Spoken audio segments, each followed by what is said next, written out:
আসসালামু আলাইকুম। আজকের বাংলা নিউজে আপনাকে জানাচ্ছি স্বাগত। এখন শুনবেন সংবাদ শিরোনাম। আমাদের সংবাদটি যদি ভালো লাগে লাইক কমেন্ট শেয়ার দিয়ে জানিয়ে দিন আপনার মতামত। রাশিয়ার দেওয়া নথিকে অনুসরণ করে যুদ্ধ বন্ধের পরিকল্পনা তৈরি করেছেন ট্রাম্প। হংকংয়ে বহুতল ভবনে আগুনে মৃত্যু বেড়ে ৪৪, নিখোঁজ ২৭৯। রাশিয়া বন্ধব চুক্তি হতে হবে, না হলে যুদ্ধ চালাবেন পুতিন। গিনি বিসাওয়ে ক্ষমতা দখল করল সেনাবাহিনী, প্রেসিডেন্ট গ্রেফতার। ১৮ ঘণ্টা পরও হংকংয়ে আবাসিক কমপ্লেক্সের আগুন নেভেনি, ৩ জন গ্রেফতার। অরুণাচল প্রদেশ নিয়ে আবার কেন চীন ভারত মুখোমুখি?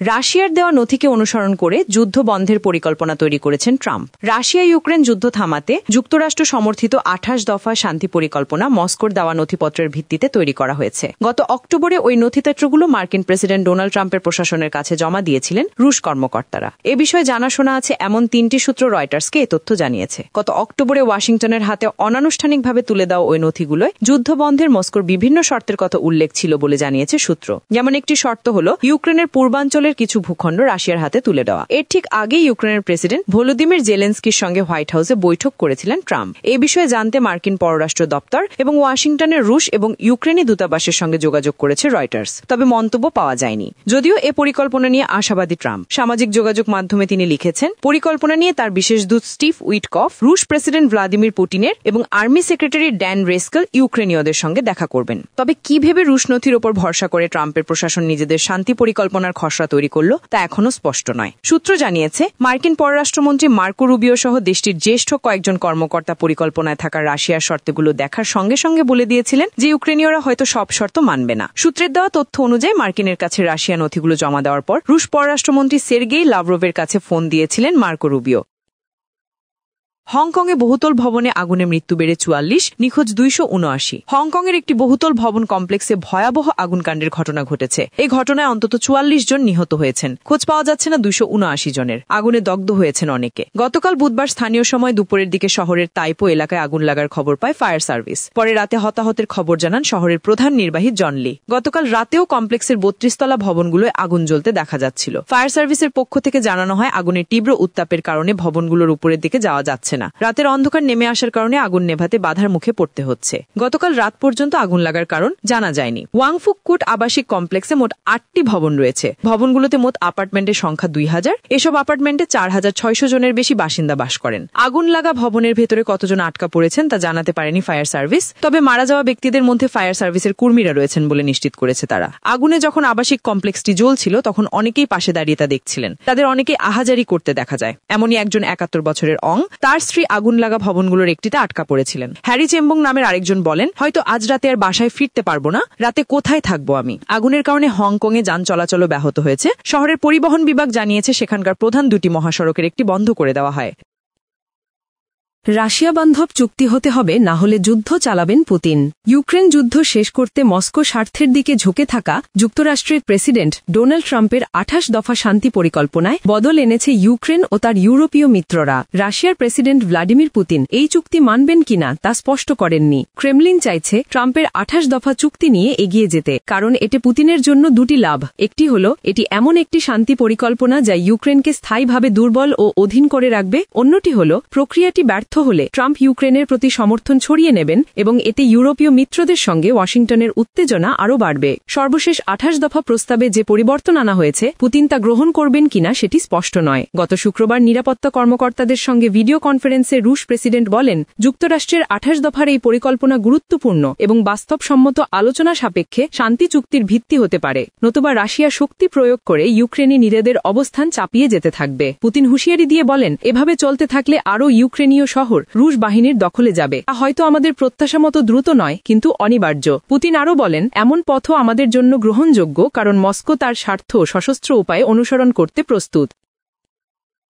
গিনি বিসাউয়ে ক্ষমতা দখল করল সেনাবাহিনী, প্রেসিডেন্ট গ্রেফতার। গিনি বিসাউয়ের একদল সেনা কর্মকর্তা দেশটির সম্পূর্ণ নিয়ন্ত্রণ নিজেদের হাতে নেবার দাবি করেছেন। এর একদিন আগে দেশটির প্রতিদ্বন্দ্বীপূর্ণ প্রেসিডেন্ট নির্বাচনের 2 শীর্ষ প্রার্থী নিজেদের বিজয়ী ঘোষণা করেছিলেন। এই কর্মকর্তারা নিজেদের high military command for the restoration of order নামে পরিচয় দিয়েছেন। গতকাল বুধবার টেলিভিশনে দেওয়া এক বিবৃতিতে তারা জানান, দেশের নির্বাচন প্রক্রিয়া পরবর্তী ঘোষণা না দেওয়া পর্যন্ত তাৎক্ষণিকভাবে স্থগিত করা হয়েছে। এছাড়া সেনা কর্মকর্তারা দেশের সমস্ত স্থল, আকাশ ও জলসীমা বন্ধ ঘোষণা করেন এবং রাত্রিকালীন কারফিউ জারি করেন। এই ঘোষণার আগে রাজধানী বিসাউতে নির্বাচন কমিশনের দফতর, প্রেসিডেন্ট প্রাসাদ ও স্বরাষ্ট্র মন্ত্রণালয়ের কাছে টানা গোলাগুলির শব্দ শোনা গেছে। গত রবিবার পশ্চিম আফ্রিকার দেশটিতে অনুষ্ঠিত প্রেসিডেন্ট নির্বাচনের ফল আজ বৃহস্পতিবার প্রকাশিত হওয়ার কথা ছিল। নির্বাচনে মুখোমুখি ছিলেন প্রেসিডেন্ট উমারো সিসোকো এমবালো এবং তার প্রধান প্রতিদ্বন্দ্বী ফার্নান্দো দিয়াস। আমাকে ক্ষমতাচ্যুত করা হয়েছে, ফরাসি গণমাধ্যম ফ্রান্স 24কে ফোরে বলেন এমবালো। তিনি জানান, এখন তিনি সেনাবাহিনীর প্রধান সদর দপ্তরে আছেন। গতকাল প্রতিবেশী সেনেগাল থেকে আল জাজিরার নিকোলাস হক জানান, প্রেসিডেন্ট এমবালোকে গ্রেফতার করা হয়েছে। প্রধান বিরোধী দল পিএআইজিসির নেতা দোমিঙ্গোস সিমোয়েস পেরেইরাকেও গ্রেফতার করা হয়েছে বলে জানান হক। তিনি আরও বলেন, আমরা জানতে পেরেছি সেনাবাহিনী ইন্টারনেট বন্ধ করার চেষ্টা করছে, দেশে কারফিউ জারি আছে। হক জানান, সেনাবাহিনীর যে কর্মকর্তা অভ্যুত্থানের নেতৃত্ব দিচ্ছেন তিনি প্রেসিডেন্ট গার্ডের প্রধান ছিলেন, যার দায়িত্ব ছিল প্রেসিডেন্টকে রক্ষা করা। তিনিই প্রেসিডেন্টকে গ্রেফতার করেছেন। 18 ঘণ্টা পরও হংকংয়ে আবাসিক কমপ্লেক্সের আগুন নেভেনি, 3 জন গ্রেফতার। হংকংয়ের তাইপো এলাকায় আগুনে পুড়ে যাওয়া বহুতল ভবন কমপ্লেক্স থেকে আজ বৃহস্পতিবার ভোরেও ধোঁয়া উঠতে দেখা গেছে। নগরীতে 3 দশকের মধ্যে সবচেয়ে ভয়াবহ এই অগ্নিকাণ্ডে এখন পর্যন্ত 44 জনের মৃত্যুর খবর নিশ্চিত করা হয়েছে। গুরুতর আহত হয়েছেন অন্তত 45 জন এবং নিখোঁজ রয়েছেন 279 জন। গতকাল বুধবার রাতে হতাহতের খবর জানান হংকং শহরের প্রধান নির্বাহী জন লি। হংকং ফায়ার সার্ভিস জানিয়েছে, স্থানীয় সময় গতকাল বেলা 2:51 তারা প্রথম বহুতল ভবনে আগুন লাগার খবর পায়। আজ সকাল 8টায়ও ভবনগুলো থেকে কালো ধোঁয়া বের হতে দেখা গেছে। বহুতল ভবনের কোথাও কোথাও ছোট ছোট আগুনের শিখা তখনও দেখা যাচ্ছিল। ফায়ার সার্ভিসের বেশ কয়েকটি ইউনিট আগুন নিয়ন্ত্রণে কাজ করছে। ফায়ার সার্ভিস থেকে বলা হয়েছে 4টি ভবনের আগুন এখন নিয়ন্ত্রণে, তবে আগুন পুরোপুরি নিভিয়ে ফেলতে তাদের আজ সারা দিন লাগতে পারে। ওয়াংফুক কমপ্লেক্সে থাকা 8টি ভবনের 4টি আগুনে পুরোপুরি পুড়ে গেছে, আরও 3টি ভবন আগুনে ক্ষতিগ্রস্ত হয়েছে। বিবিসির খবরে বলা হয়, আজ ভোর থেকেই ওয়াংফুক কমপ্লেক্সের অনেক বাসিন্দা ঘটনাস্থলে জড়ো হতে শুরু করেন। আগুন ছড়িয়ে পড়ার আগেই তারা ভবন থেকে বেরিয়ে যেতে পেরেছিলেন। অনেকে রাতে বন্ধু বা স্বজনদের বাড়িতে অবস্থান করে ভোরে নিজেদের বাড়িঘরের ক্ষতিক্ষয় দেখতে ঘটনাস্থলে আসেন। অরুণাচল প্রদেশ নিয়ে আবার কেন চীন ভারত মুখোমুখি? পুরনো দ্বন্দ্ব কাটিয়ে সম্পর্ক উন্নয়নের জন্য সম্প্রতি দৌড়ঝাঁপ শুরু করেছে ভারত ও চীন। কয়েক মাস ধরে দুই দেশের সম্পর্ক বেশ শান্ত, তবে হঠাৎ করেই আবার বাকবিতণ্ডায় জড়িয়েছে নয়াদিল্লি ও বেইজিং। কারণটা হল ভারতের পূর্বাঞ্চলের রাজ্য অরুণাচল প্রদেশের একজন নারীকে হয়রানির অভিযোগ। ভারতের অরুণাচল প্রদেশকে তিব্বতের দক্ষিণ অঞ্চলের অংশ বলে দাবি করে চীন। এ নিয়ে দুই দেশের মধ্যে বহু আগে থেকেই বিরোধ চলছে। জেনে নেওয়া যাক পুরনো এই দ্বন্দ্বের কারণ কি, আর ওই নারীর সঙ্গে কি বা হয়েছে যাতে নতুন করে এই বিরোধ শুরু হয়েছে। যুক্তরাজ্যে বসবাস করেন প্রেমা ওয়াংজম থর্দক।